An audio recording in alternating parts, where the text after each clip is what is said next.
దక్షిణ కాశీగా పేరుగాంచిన వేములవాడ రాజరాజేశ్వర స్వామి ఆలయ గోశాలలో కోడెల మరణ మృదంగం కొనసాగుతోంది. 2 రోజుల కిందట 8 కోడెలు చనిపోగా ఇవాళ మరో 5 కోడెలు మృత్యువాత పడ్డాయి. గోశాలలో అపరిశుభ్రత వల్ల కొన్ని రోజుల్లోనే 20 కోడెలు చనిపోయాయి. కోడెలపై కోట్ల రూపాయల ఆదాయం వస్తున్నా సంరక్షణలో రాష్ట్ర ప్రభుత్వ నిర్లక్ష్యంపై భక్తులు ఆగ్రహం వ్యక్తం చేస్తున్నారు. రాష్ట్ర ప్రభుత్వం భక్తుల మనోభావాలు దెబ్బతీస్తోందని బీఆర్ఎస్ వేములవాడ ఇన్ఛార్జ్ చెల్మిడ లక్ష్మీ నరసింహారావు మండిపడ్డారు. బాధ్యులైన అధికారులపై క్రిమినల్ కేసు నమోదు చేయాలని డిమాండ్ చేశారు. పోషించే విధంగా దాన్ని తీర్చిదిద్దాలి, దానికి సరి అయిన మ్యాన్ పవర్ పెట్టాలి. అదే కాకుండా ఫుల్ టైం మనకు దానికి వెటర్నరీ డాక్టర్ ఉండాలి, దానికి అవసరం ఉన్న చికిత్సలు మరి చెయ్యాలి అని నేను డిమాండ్ చేస్తా ఉన్నాను.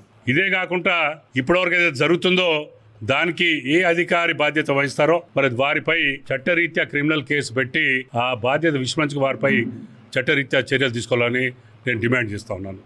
ఇక ముందు ఇటువంటి కార్యక్రమాలు మళ్ళీ చనిపోయే ప్రక్రియ రావద్దని మీ ద్వారా గౌరవ శాసనసభ్యులు, స్థానిక శాసనసభ్యులు కానీ ఇక్కడ ఉన్న జిల్లా కలెక్టర్ గారి పర్యవేక్షణలో జరుగుతుంది కాబట్టి వారిని కానీ దేవాదాయ శాఖ రాజరాజేశ్వర స్వామి ఈవో వారిని కానీ కోరడం జరుగుతూ ఉంది. ఇది ప్రధాన డిమాండ్. లేని పక్షంలో తప్పకుండా బీఆర్ఎస్ పార్టీ తరఫున పెద్దగా ఉద్యమం చేస్తాము, దీన్ని సరి చేసే ప్రక్రియను మేము ముందుంటామని మీ ద్వారా తెలియజేస్తాము.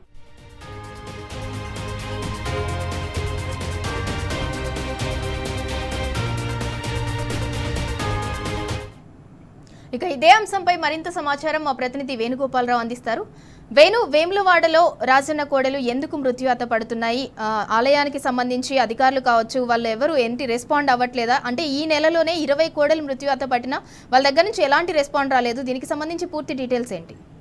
సింధూర, అంటే గత వారం 10 రోజుల నుంచి కూడా చూసుకుంటే దక్షిణ కాశీగా పిలువబడే వేములవాడ రాజన్న ఆలయము వెంటనే ఒక మన తెలంగాణ రాష్ట్రం కాదు, పక్క రాష్ట్రాల నుంచి కూడా పెద్ద ఎత్తున భక్తులు తరలివస్తుంటారు. అంటే ముఖ్యంగా దేశంలో ఎక్కడా లేని విధంగా కోడె ముక్కుల ఆచారం కూడా ఒక వేములవాడ దేవస్థానంలో ఉంటుంది. ఈ నేపథ్యం ఒకేటైతే కూడా మన రాష్ట్రం కాదు, పక్క రాష్ట్రానికి కూడా పెద్ద ఎత్తున తమ కోరికలు తీర్చిన వెంటనే కూడా కోడెలను కట్టేసి వెళ్తారు. అయితే దీనికి సంబంధించి గుడికి సంబంధించిన అధికారులు కావచ్చు, ప్రభుత్వం కావచ్చు, దీని ప్రత్యేక శ్రద్ధ తీసుకోవాల్సిన అవసరం ఉండే. కానీ కోడెలు మాత్రం యాక్చువల్గా గోశాలలో 500 నుంచి 600 లేదా 700 వరకు అయితే ఉంచవచ్చు. కానీ దానికి అధిగమించినటువంటి కోడలను ఒకటే ఉంచడం, సరైనటువంటి పరిరక్షణ లేకపోవడం నేపథ్యంలో కోడలన్నీ కూడా మృత్యువాత పడుతున్నటువంటి నేపథ్యం మనకు కనిపిస్తుంది. కనీసం అనారోగ్యంగా ఉన్నటువంటి కోడలను చికిత్స చేయించాల్సిన వెటర్నరీ హాస్పిటల్ ఇవన్నీ కూడా చేయాల్సిన అవసరం ఉంటుంది. కానీ ప్రత్యక్షంగా ఏం చేసినటువంటి నేపథ్యం లేదు. అంటే గతంలో 8 కోడలు చనిపోతే ఈ రోజు 5 కోడలు కూడా మృత్యువాత పడినటువంటి నేపథ్యం.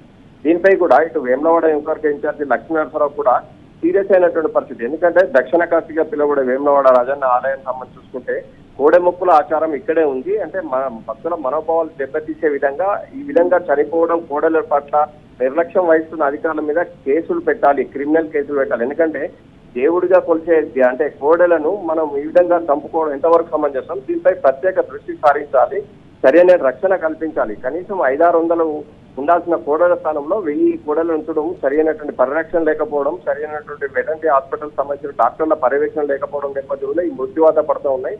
ఎట్టి పరిస్థితుల్లో దీనిపై కనుక ప్రభుత్వమే కావచ్చు, ఇటు గురికి సంబంధించిన అధికారులే కావచ్చు ప్రత్యక్షంగా రాజన్న కోడెల సంరక్షణలో రాష్ట్ర ప్రభుత్వం విఫలమైంది అనుకోవచ్చా? తప్పకుండా. ఎందుకంటే యాక్చువల్ గా కోడల మీద సింధూర కొన్ని కోట్ల రూపాయల ఆదాయం వస్తుంది. లెక్క ప్రకారం చూస్తే వాటిని ఎంతో అద్భుతంగా పెంచుకోవచ్చు. కానీ ఇప్పుడున్న పరిస్థితుల్లో వాటిని పట్టించుకునే నాదుడు లేడు. ఎందుకంటే 500-600 ఉండాల్సినటువంటి గోశాలలో 1000-1500 ఇట్లా ఉంచుతున్న నేపథ్యంలో అవన్నీ కూడా తొక్కిసలాట జరుగుతున్నటువంటి పరిస్థితి. మరోవైపు వర్షం పడిందంటే చాలు మొత్తం బురదమయం అవుతున్నటువంటి పరిస్థితి.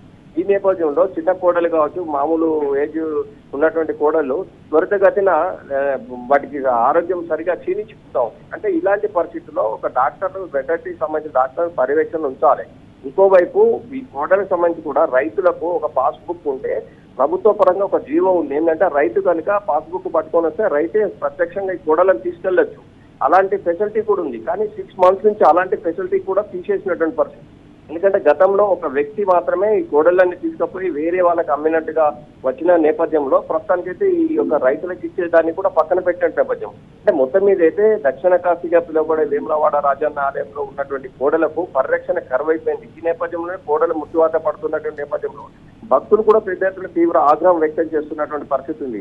ఎందుకంటే దేశంలో ఎక్కడ కూడా ఇలాంటి భీతి ఉండదు. ఎందుకంటే దక్షిణ కాశీగా పిలువబడే వేములవాడ రాజన్న ఆలయంలో మాత్రమే ఈ కోడెమొక్కుల ఆచారం ఉందని చెప్పొచ్చు సింధూర. ఈ నేపథ్యం ఒకటైతే పెద్ద ఎత్తున భక్తులు తరలి వస్తారు, కోడెమొక్కులు చెల్లించుకుంటారు. ఏదల పెన్నిది రాజన్న. ఈ రాజన్న సంబంధించి కోడల మృత్యువాత పట్ల మాత్రం భక్తులు మాత్రం పెద్ద ఎత్తున ఆందోళన వ్యక్తం చేస్తున్న నేపథ్యం కనిపించింది. తిరుమల లక్ష్మీనరసింహరావు కూడా దీని మీద మేము అవసరం అనుకుంటే పెద్ద ఎత్తున దీన్ని ధర్నా చేస్తాం, దీని మీద ఇలాంటి పరిస్థితులు వచ్చిన నేపథ్యంలో భక్తుల మనోభావాలను దెబ్బతీస్తా ఉన్నారు, దీనిపై కార్యాచరణ కూడా చేపడతామని చెప్పి హెచ్చరించిన నేపథ్యం కనిపిస్తుంది. Right, thank you Venugopala Rao.